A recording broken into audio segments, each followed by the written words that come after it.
Meet Chris. It's 11:42 a.m. The room is dark.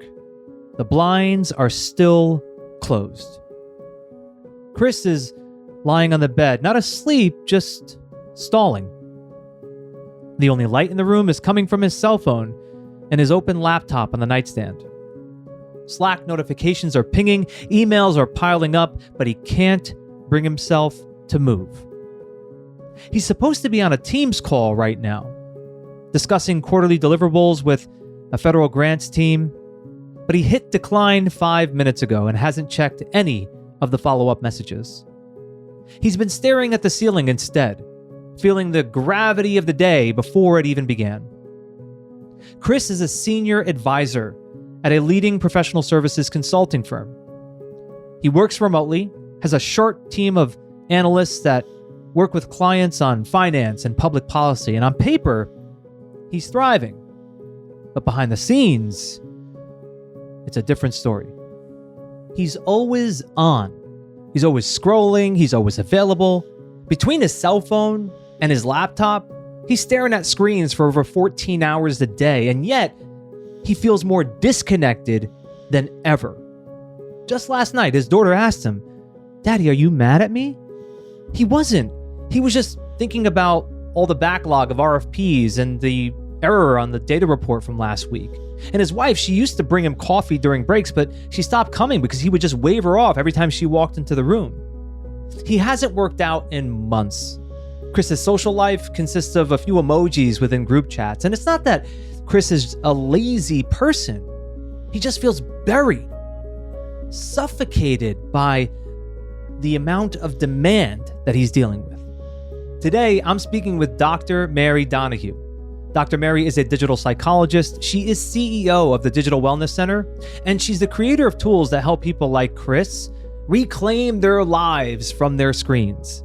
She uses neuroscience-backed strategies and data-driven tech to help reduce burnout, improve emotional well-being, and transform the way we work in a hyper-connected world. And I'm excited to hear how Dr. Mary would help someone like Chris, someone who is drowning in digital overload and desperately wants to feel connected, clear-headed, and fully present again.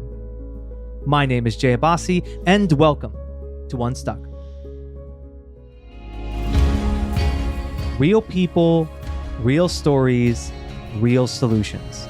While the details are changed to protect anonymity, what you just heard is based on a true story of challenges that come up in the real world. And we discuss how to navigate these environments with practical tips to help you get unstuck and build a more fulfilling, impactful, and balanced life and career. So Mary, we're going to get into Chris's story here in a bit, but I'd love to start with yours. Now, I know that for you, you have this interest in digital communication and the impact it has on well-being, but I'm sure it's because there's a story that you have that inspired you to want to pursue this. So take me back. What's that story? There's a couple of them. Probably the most dramatic and the one you want to hear is how digital almost killed me, and how I realized, for lack of a better word, my calling in life when I was in the hospital recovering. And so I think one of the things that most people don't realize, they suspect, but they just don't understand, is we're suffocating ourselves digitally. And for me, I basically was dying because I couldn't get air. I had a heart attack, but I was so busy and I was so focused on everybody else that A, I didn't want to realize I was having a heart attack, or B, didn't acknowledge I was having a heart attack, or C, I was all that and I don't have heart attacks because I'm so busy. But we literally drowned. My breath, the air I take in was 72. I should have had brain damage, but Wow. I didn't. And that's what I think of when I think of digital suffocation. We can work on our phones, we can work on our laptops, we can work on our iPads. Our friends are all connected, our entertainment's all connected. Everything's connected. But what isn't connected is our mental health. And I don't think, if we're going to go into the story, I don't think people realize quite how much your mental health is controlled by your physical. Yeah.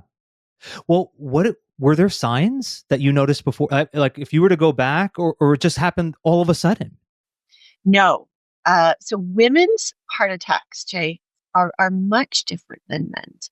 I thought I had the flu on the Friday, so I was taking my daughter to a dance competition and or fitness ridiculous. She's a big competitor Hmm. and competitor. Yeah, really? I have a doctor.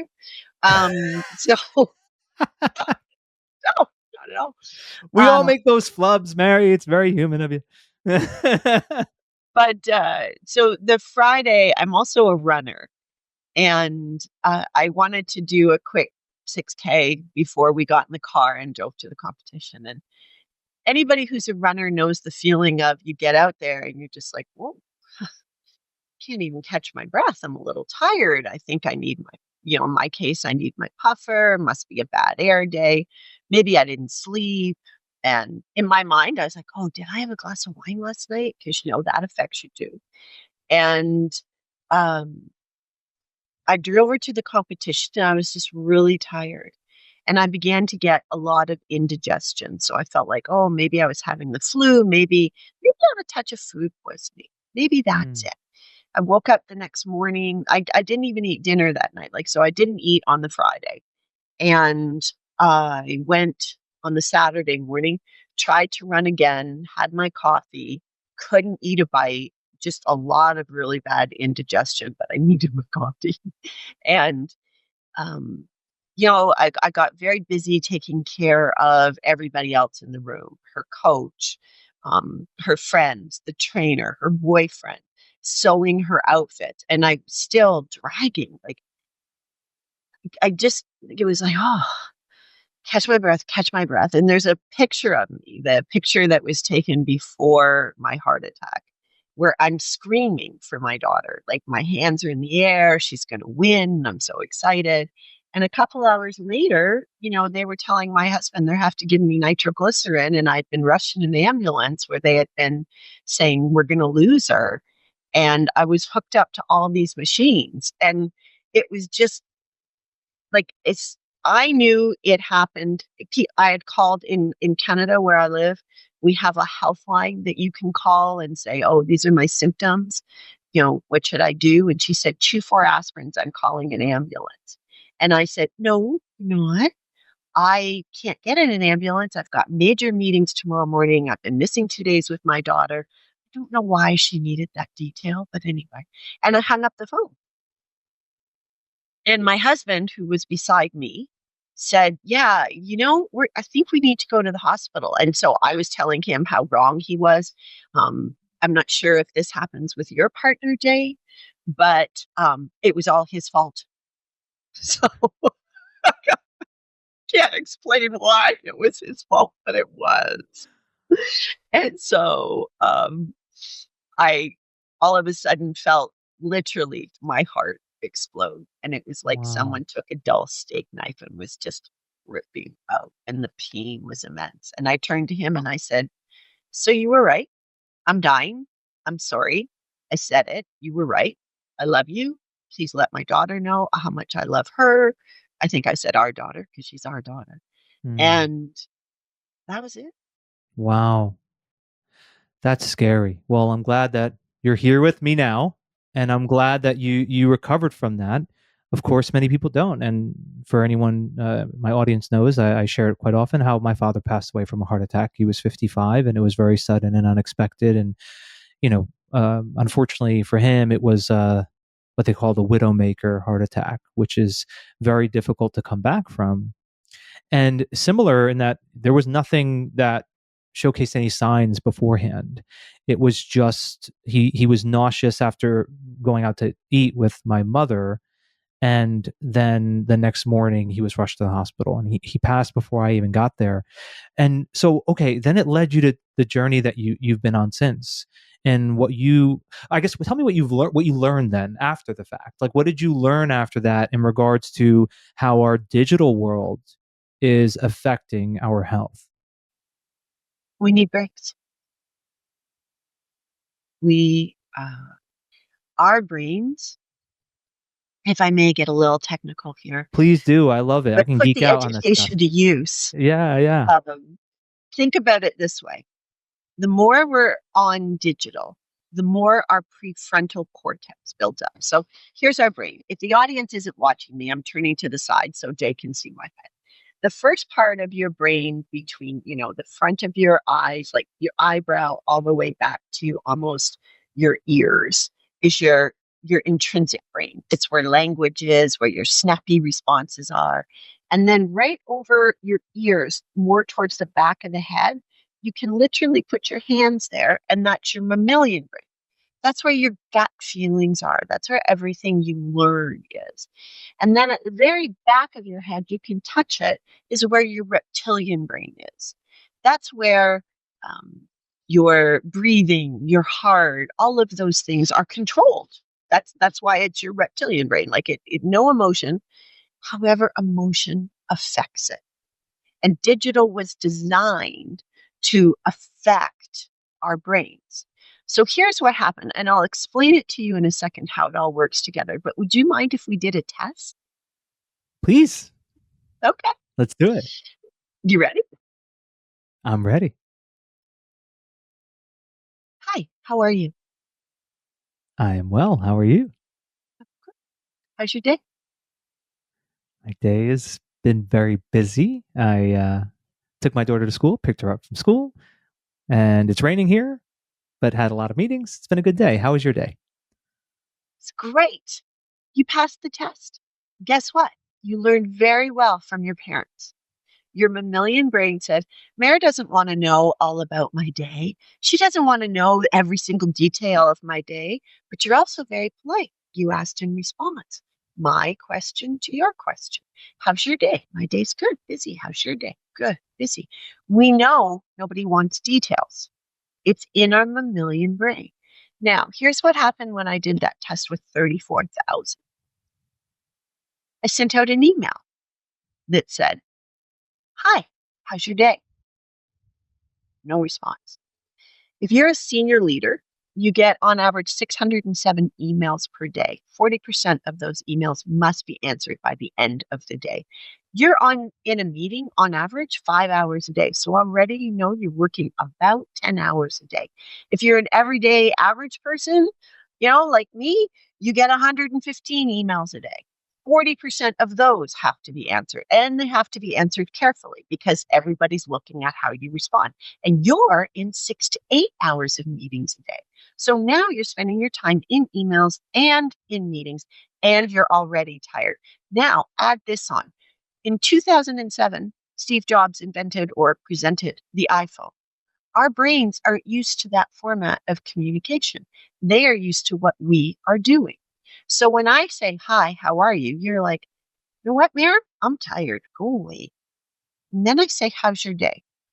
So we did a large bodies. We did government, we did technology, and we did consulting.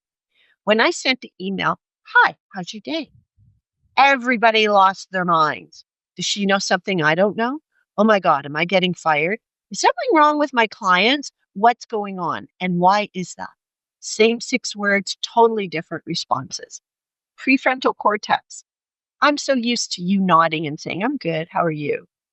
My mammalian brain has no frame of reference for hi, how are you on email.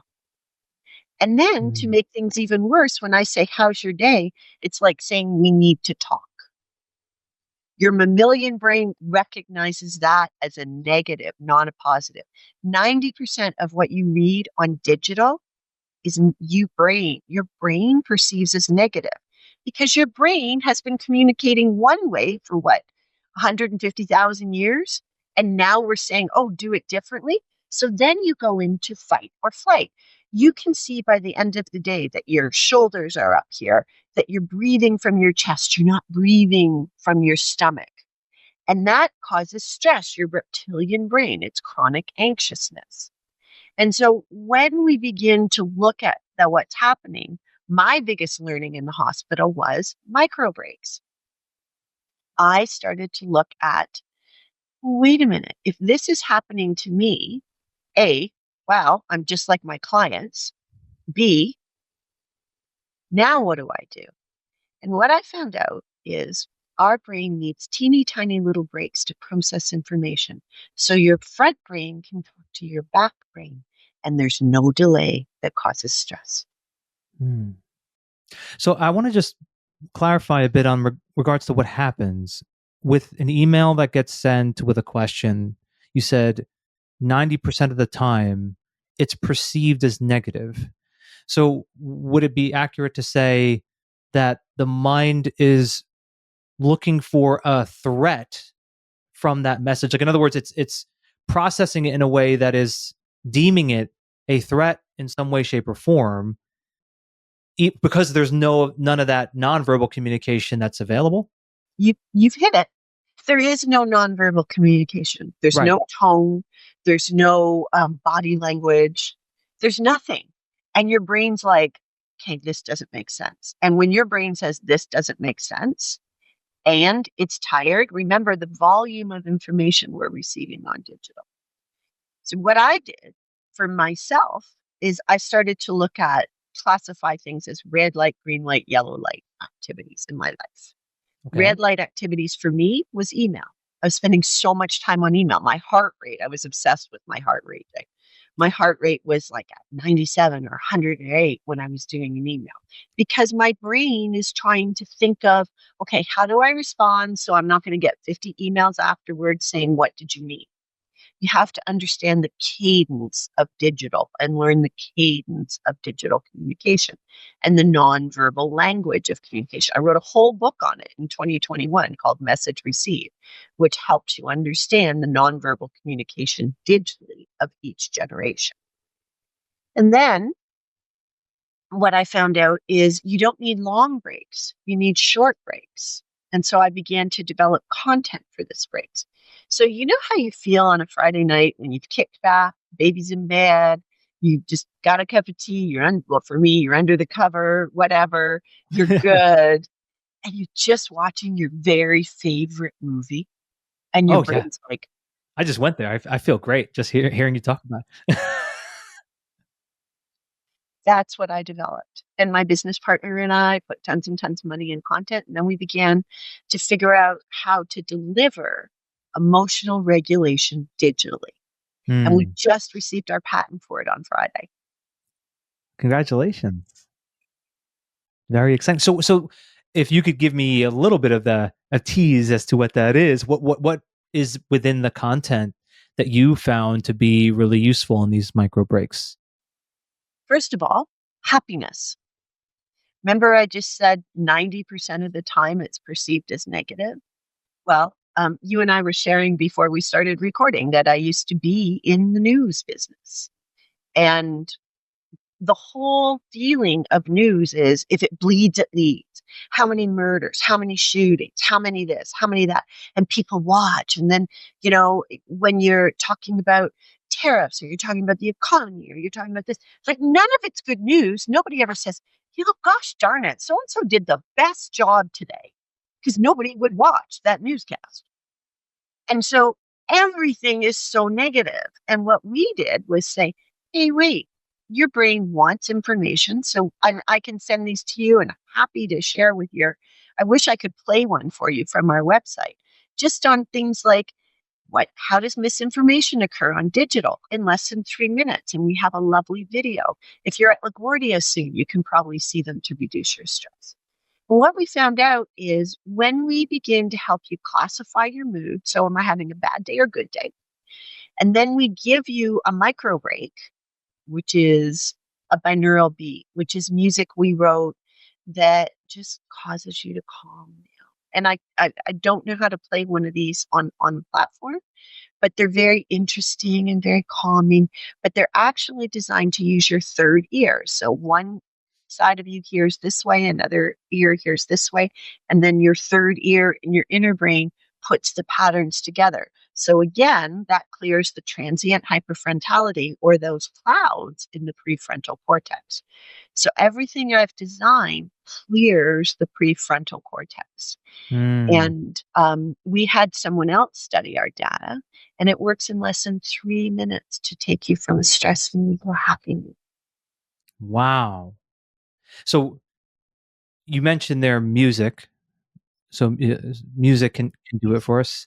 And well, my question is in regards to the need to be off of digital at times, right? Because I think having a resource where you can tap into quickly is important.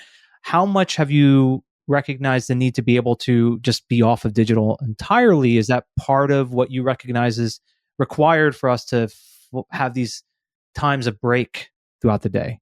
Absolutely. Um, the reason we had to design the digital wellness center was because 82% of adults can't go without their phone. They cannot take a shower without their phone. Whoa, whoa, whoa, whoa. I gotta play that one back. Wait.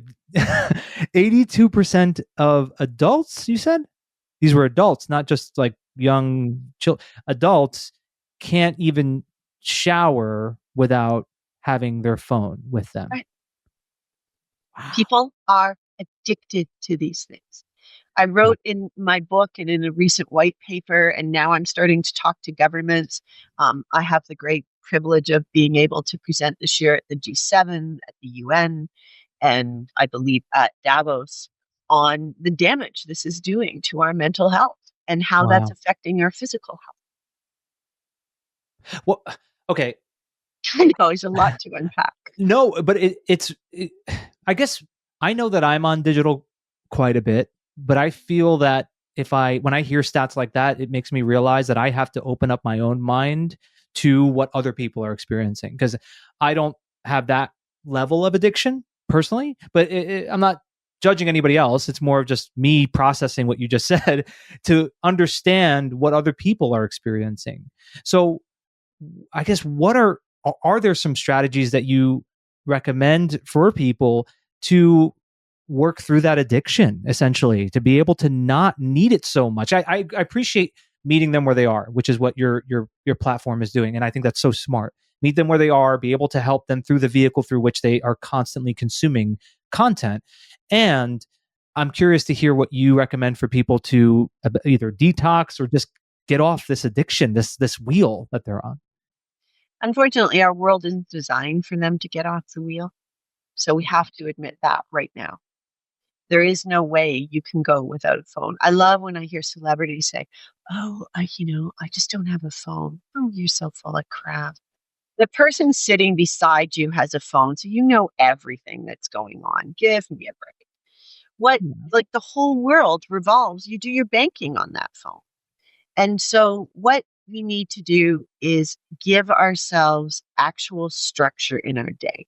So, we as humans love structure. Think of this as going back to grade school. So, when you went to school, all people that are my age did not have an iPad in front of them. Our moms gave us breakfast, our dads gave us breakfast, or Nana gave us breakfast. We then walked to school. So already we have time away from anything, including books. And then we got into the school and you pledge of allegiance, you do all kinds of things, and then you start studying.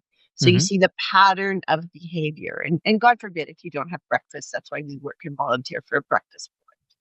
But then you get into about an hour of learning. Then you have recess. And you go outside and you play. And you be silly Billy. And you fall down and you get up. And you fall down and you get up. And you learn social. That's what recess is all about. That's what university it was supposed to be about. Learning how to be a human being. And then you have another little bit of an hour in some schools, and you have another lunch break. And then you go back and you have half an hour for lunch, and then you go back to work and you have a break, and you go back to work and you have a break, and then you go home and you play and you do your homework. But if you look at that structure, there's brilliant breaks. If you go back in the history of industrialization, we built breaks like that into work because we demonstrated historically when you take breaks, not just from your physical work, but your digital work, you are far more productive. I mean, there's interesting studies I can send people on pig farmers, on workers in the General Electric plant called the Hathorn studies, which was called the Hathorn plant. There's all of these amazing studies that show we need breaks, but digital has no breaks. You Mm. can sit and scroll online on LinkedIn or Instagram or anything forever and ever and ever and ever. And there's no seatbelt. There's no break. And so that's what you need to build into your day. So here's a great day. And I would do this with your children if you can. Maybe do it without your kids if they're little right away. But go outside for 20 minutes every morning. Do not take a phone. Take a piece of paper or just your mind and sit. Have no agenda. There's no agenda. Mm. Henry David Thoreau used to do this, and he became a great poet. But you just sit there and sit in yourself. Part of our addiction problem is we focus too much on others and not enough on self when we're on the phone. We Mm. become almost narcissistic in our need to know what others are doing so we can compare ourselves. And then the next thing you have to do is figure out a healthy, happy time. Is it your cup of coffee in the morning with oat milk, or is it orange juice in the morning, or is it something? And you actually relish that. Mm. Just enjoy. And you settle into your day and you think about your responsibilities for the day. What are your responsibilities? You just told me you picked up your daughter, you dropped her off, you had lots of meetings, you probably had to get prepped for the meetings. Then you take a break. And you can take a break on. Do not look at your phone. Do something else. So you could do push-ups, you could do sit-ups, you could do squats, you could sit cross-legged and do a yoga pose and do. None of these things cost any money. Nothing I have said to you costs money. And that's what I want you to remember. Another time you could drink 2 glasses of water, not Mm. like 12 ounces. But think about school. One of my favorite things to do is just to go outside and see what my neighbors are doing. Mm. I Even like for the example of school. It's really helpful because each of us can relate to it. Well, I'd say most of us, hopefully, we could relate to having been in school. And when you're in the workplace, oftentimes the way it is for the average person is there's a lot of autonomy and they are creating their own schedule. And I think that in Chris's story, this is what he's going through, where he gets caught into every day just whatever the emails are coming in, the messages he's receiving, the meetings on the calendar, and he's not something he has any structure. He's not creating any structure. So let's say I'm just imagining Chris here in this story where he says, okay, all that sounds great. But then when he tries to implement it, he just falls into, yes, he's smiling, he falls into the old pattern again. So, Mary, what would be a way to help to interrupt that pattern for someone like Chris? So this story actually hit home, believe it or not, this weekend. 3 people told me the exact same story, and even my own cousin. And they all have different jobs, different lives, different stages of their life. But it was the I can't move. And what happens when you're slipping into this depression or this anxiety is you believe you are stuck, and you're not stuck. The very first thing I would tell Chris to do, is definitely go to your physician and make sure there is nothing wrong with you. My own story is an example of that. I wasn't dealing well with stress. I'm sure my blood pressure was too high. I'm sure there was lots of things going on. So, Chris, hear me when I say, double check that there's nothing wrong with you that's causing that exhaustion. And then you have to make a commitment to yourself and a commitment to your family and a commitment to your life. When I was in the back of the ambulance and I heard those words that, I heard on every single NCIS or anything like that, we're losing her, hit it. I realized I had done this to myself. I'm the one that did what Chris did. I stayed on the phone. I drowned in my work. And sometimes that's a really easy thing to do because you're not coping with the rest of life. And sometimes it's a really hard thing to do because you're not 100% happy with your job. And sometimes it's just because of the volume of freaking work we have because of digital. Mm. So, Chris, think about this. I just did it on the weekend. Part of like being an entrepreneur is not having money. So I become obsessive about money. Do we have enough money? What if we don't have enough money? And if somebody sends me an email about money, I freak out. And I have the best business partner on the face of the planet. And he is walking me through all of these things and just saying, Mary, it's just a way of measuring. Calm down. Measurements can be altered. And so I was like, okay, but I got somebody had forgotten to pay a bill in my business. And I got one of those emails. And I was like, oh my God, we've got to pay it right this second. And I had to take a step back and say, look, dude, this is how you're going to go in that ambulance again. Stand down. It's Saturday at 3:00. No one's going to be at the bill paying case. You need to not write your colleagues right now and deal with Mm. it first thing Monday morning. And we did, and everything's fine. Yeah. Well, I think that what you just said there is really valuable for anyone who feels that pressure of I need to always be on and responding and reacting to every little thing. Otherwise, my whole life and career is going to fall apart. Because what you shared was an experience where, hey, I'm going to let this go. I'm not going to respond. And then on Monday, whenever you do have time, you do respond. Because then, Mary, you prove to your own subconscious mind that it wasn't as urgent as you made it out to be. 100%. Yeah. And I think that You that's see, needed. digital Yeah. causes us to be urgent.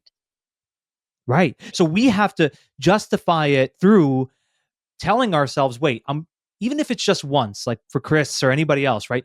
Just one time, That's I'm it. not going to respond immediately. And let me see how this plays out. And then tomorrow, you'll have the proof that, it wasn't as urgent as I originally thought it was. Well, let's go back to Chris. Chris is deep into it. Chris is, pre my situation, pre heart attack. No. And Chris will need a 30-day plan because this is a lifetime that's gotten to him to this point. I myself, I love therapy. I jump into a therapy session all the time just to sort of talk about these addictions and all of this thing. But for Chris, what I would suggest is just a 30-day plan. Once a week, say no. Okay, that's a start of our 30-day plan. Once a week, take a recess and say, no, not going to jump into this because I know my front brain is so cloudy that it's causing my back brain to put me into stress. And that's not allowing my mammalian brain to make a really good decision that my gut knows is right. So that's part of your 30-day plan. And then I'm going to ask you to put your phone in another room, in a drawer, and walk away from it and stand outside for 5 minutes. Not 20, not anything, just 5. Put a timer on, an egg timer if you want. Stand outside. So those are two things. That's what you do in 30 days. The next 30 days, we build new habits. I like to journal. Chris may not like to journal. So instead of journaling, write down one word of how you felt after that experience once a week. Just one word. Mm. And then you take it to, okay, let's take 2 recesses a week. Say no twice. Twice. Mm. That's all you've got to do. Think about this as an introduction to exercise for the brain. And you can't jump into it quickly. I hear far too many people saying, just leave your phone, drop it, do this. I can give it up. I can do this. Well, Yeah, maybe if you're on a flight and you're doing an Instagram challenge, you can still watch movies or you can still read a book but who cares? You're on a flight. There's not like there's a lot of stimulus coming at you. So you're going to Yeah. have to undo, almost 20 years of behavior on phones. Yeah. Well, here's what I think is also good some good news for anybody listening who feels as though they struggle with this addiction. If you really commit to a plan like you just described there, Mary, it does, I think, over time get easier. Like, in other words, I feel like initially it could be really hard. It could be really, really tough. And if you make it where it becomes habitual, where those little examples you gave are something that you do consistently, then it doesn't become as compelling to want to reach for the phone because you've now trained your brain to not need it as much. It's it, it's the dopamine. Every time you get that hit, every time you do something, your dopamine goes high or low. And we're just modulating that dopamine with micro breaks. Yeah. And I love how you were talking about it's hard, it's tiny breaks. But I think every single one of your listeners deserves a recess. Yeah. Everyone listening deserves a recess and a really fun recess, not like the boring recess where the horrible teacher's outside and you can't run and do all the things you want to do because they're worried you're going to fall, but that really cool kind of research like recess. We had it when the young male teachers were outside and they would jump into dodgeball games with us and they would do all that great stuff with us. And it was just fun. We Yeah. all deserve that in our day. Yeah. Come on, take it back. Yeah. Yeah. I mean, we don't ask our kids to be in class 10 hours straight, do we? Right? Although, if we talk about grades, Well, uh, it's interesting, and I want to ask you this anyway, just because you mentioned it a bit, and I want to just get your take on this. What is your position on the effect it's having for the younger generation? Because I know a lot of people who are listening, they have children, and there's a concern. I have the concern. My daughter's 13 of how she's using her cell phone and the effect it has on her health. And I know that that might be a long topic to dive into, but just I would love to just get your like them to thoughts on kill off the phone, Jay. what's that? Get them off the phone. Tell me more. Never, like, my girlfriend's daughter has an iWatch who's 13. She can call, she can do anything. I think that's the best thing I've ever heard. My daughter had one of those fold phones. There were two buttons on it, mine and my husband's. That's it. And I'm very strict mom. So those of you who are listening, I don't know about free range parenting or soft parenting or any of that stuff. I know how to parent. Mm-hmm. And the thing is, we have to create the boundaries for the kids. I just spent 40 minutes explaining how it almost killed me. Imagine that's happening to your children. Now look at what we're seeing in university and undergraduate. People don't even know how to socialize. I Yeah. literally had to say to my students, it's Thursday night. Why are you texting your professor at 11 o'clock? I'll tell you what, I never did that in university. Like, not once. I was doing other things. Yeah. But it's important for us to take back our humanity. Do not let them digitally suffocate because it's going to be hard for them. And then I have another friend who said, well, they're going to need to cope in the world. Really? Because let's look at what the people who are doing that created this technology are doing with their children. Do you see their children online? No, you do not. And then let's talk about self-image. Let's talk about what else is going on. I think that absolutely, they can have a phone if they need it for safety, if they need it for schoolwork, if they need it for any of those things. My daughter had to commute an hour. But let's take back the parenting role and just say, and we're done at 7 o'clock at night. Nothing good on that thing happens after 7 o'clock at night. It's like when my daughter wanted to stay out past like 11 o'clock. And I like, even when she was 21, I would say this, like, You cannot go out after 11 o'clock. Do you know what happens after 11 o'clock at night to a young woman? And it just, like, again, boundaries. Yeah. Well, Mary, it's so funny we're talking about this because I'm a strict parent myself. Apparently, I found that out from my niece. Actually, I didn't realize how strict I was, and then my niece was like, "You're really strict, Dad." I said, "Really? I didn't think so." And apparently, it was kind of known around me, and I didn't realize it until someone else told me. Right?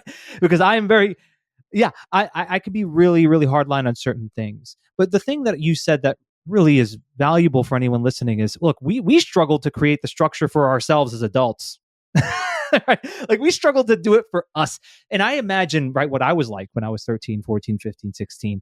If someone gave me free range to do whatever I wanted, I would be on, back then there wasn't a smartphone like that, but I would be on that smartphone all day. I wanted to play video games morning, night, all day, all night. I didn't want to be out and about, but my mother, who's a very strict parent, was like, get off your video game. You're going out, you're going to summer camp, whatever it is.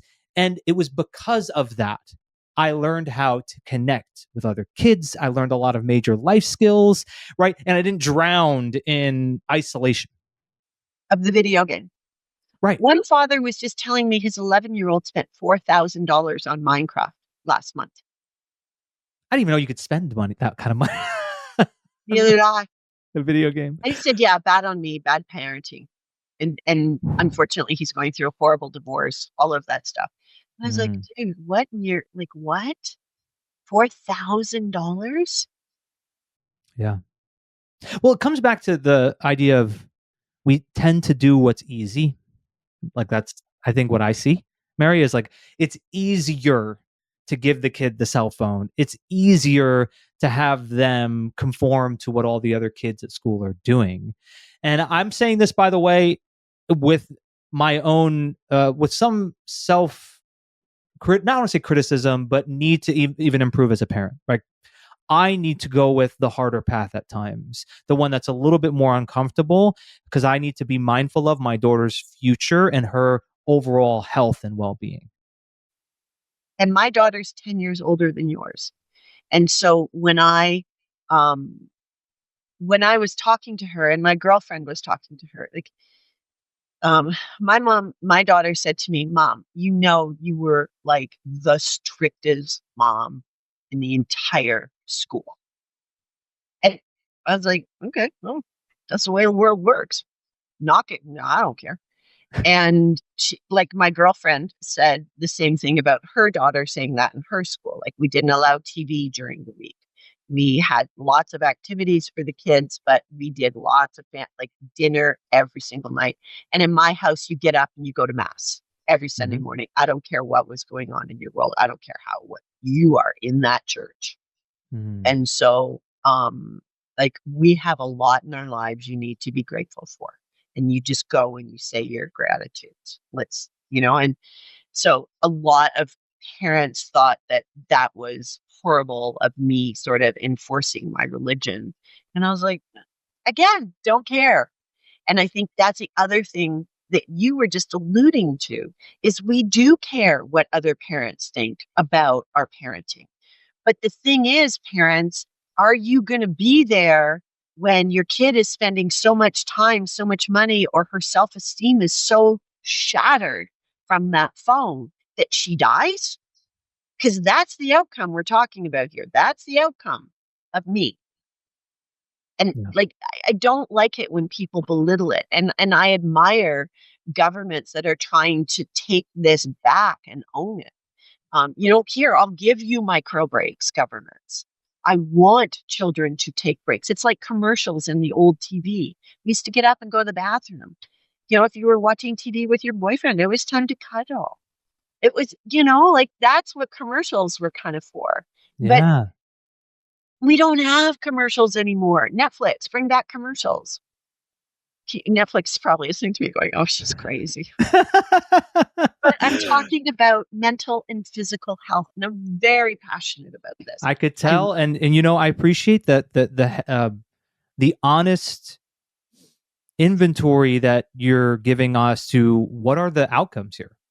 We're not talking about some implications such as you may not be as good a communicator, or you may struggle a bit in your career. We're talking life or death here. We're talking overall health. That's the consequence of this. And so I do think it's important to take it that seriously. And I appreciate that you're sharing it that way.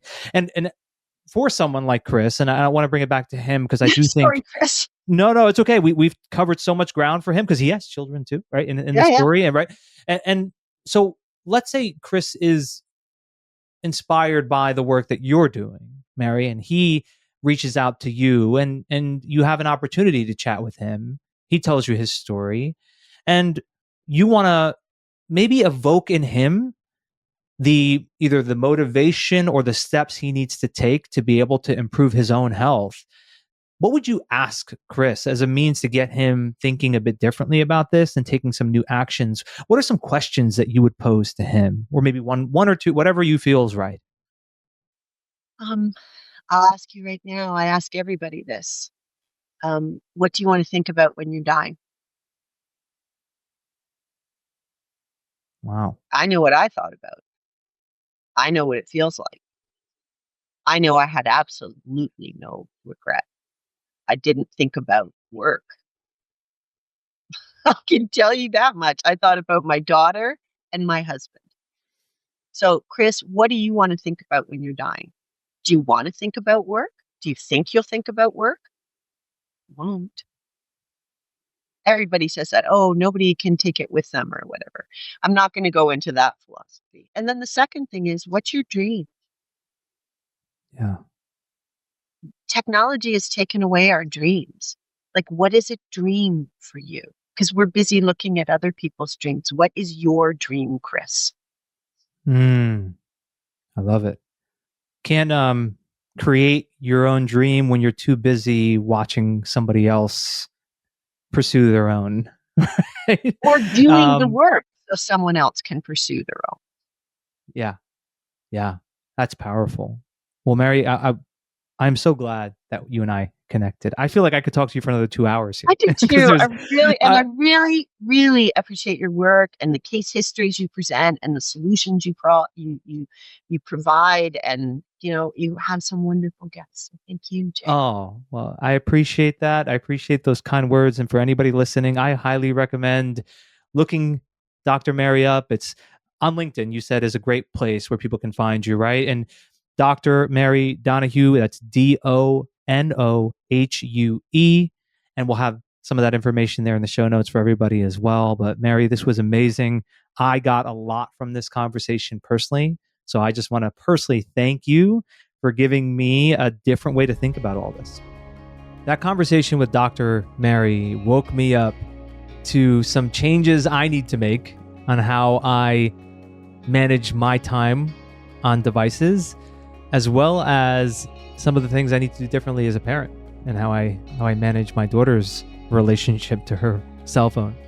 And I'm sure it's got you thinking as well. So I'm going to do my best to really synthesize this into our insights and our actionable takeaways. So the first of 3 insights: we are suffocating ourselves digitally.